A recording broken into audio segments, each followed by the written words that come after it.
Unsa man kay rason ani nganong ang enforcer gipunalan man sa parking boy. Naglalis ba kani kinsay mo kolekta sa man ni kani 55 GS o baka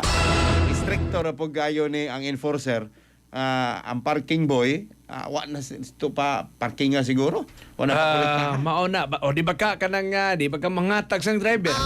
kanang tumaam sa ng parking boy usay bitaw mag kanang kadahunong na to nabi na parking boy sos kas kayo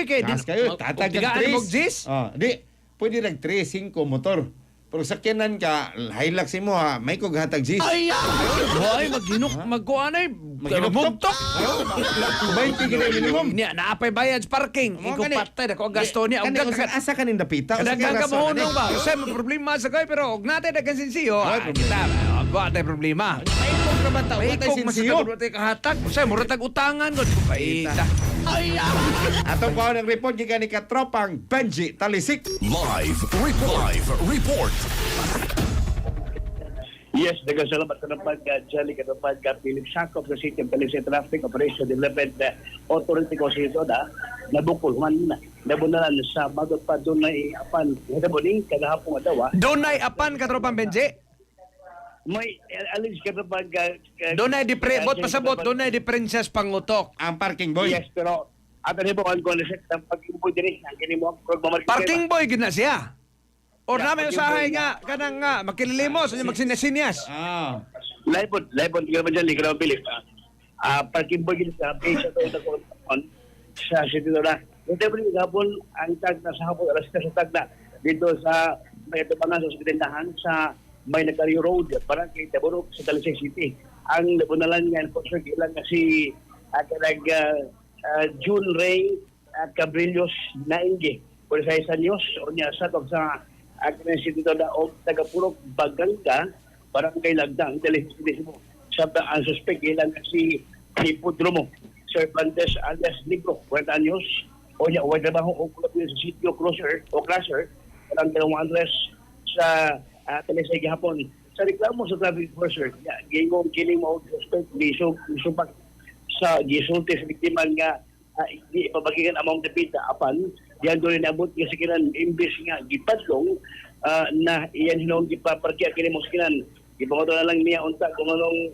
iya gipagi dito mao nasuko kini mo suspect ang suspect gi hubo ang sina o gihapak ang enforcer wa kumatugi ang suspect mikuha kini og katubo kanang tubo sa kinibitawong kalawitong tubo panglip sa siya sa bagay jeli kinibitawong sa brush ba o kining wala nga brush o may gibudol sa enforcer naigo ang iyang agstang mo ni bukol mao to nga kini pagkitabang sa ato pulisan sa Talisay katong do service og respond ato mga pulis rason nga dakpan kini maong suspect ang suspect ron balog na sa selda sa Talisay City Police Station og Quezon Dirikasol ang atubangon nga kaso kato pagapili. Pero dugay na ni diha nga kuan kanang sinyas. Yes, dugay na kato pagapili kato Philip pero mo lagi nakiuga ka lang ko siguro basig di sugmat ang kwato ang kanang yang kabuhi mo to nga nasuko even di badlong lang na di papakingan may subak pa si boss mo to nga nahapak na po siya pwede mo po siya gawa sa pagkadako kumawang suspect ka ba dyan lisura kuyawa da ni dede no pero ang ilang girason doon ay diferensya ang ilang girason doon ay diferensya may ako dulong sa radyo ka naman siya pero based sa itong initial tungod kaya na kahatag mong pangan so posible nga doon na karang musubasong pa rin siya kaya kung nagka-diferensya posible nga di ka kahatag pangan o di mo mahalo ka mo hatag pangan pag kinihatag mo pangan sa itong PNP mao na nga yan ang posible mo subasubot lang yan delikado din diagmoy mo magsigig tambay di katropang Benji litag mo tukar na puspusa nagkalit ito skenan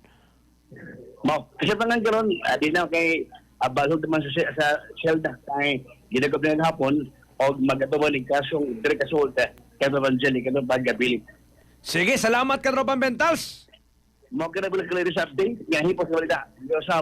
sa City of Talisay Traffic Operation Development Authority. Kato ba yung maglimot hapon magapras gano'n sa Santong Double Oil, makatabag kini. Labi na katong mga panahon sa lawas. Yabal maghaplas ang Central Balon hinimo kini siya so lumited papalit sa mamasang butika sa lugar. On board sa patrol kauban na pag General Reblado alos sa Pilipino para sa Pilipinas sa katraba. Dan Jet Talisik, excellent. XFM Report.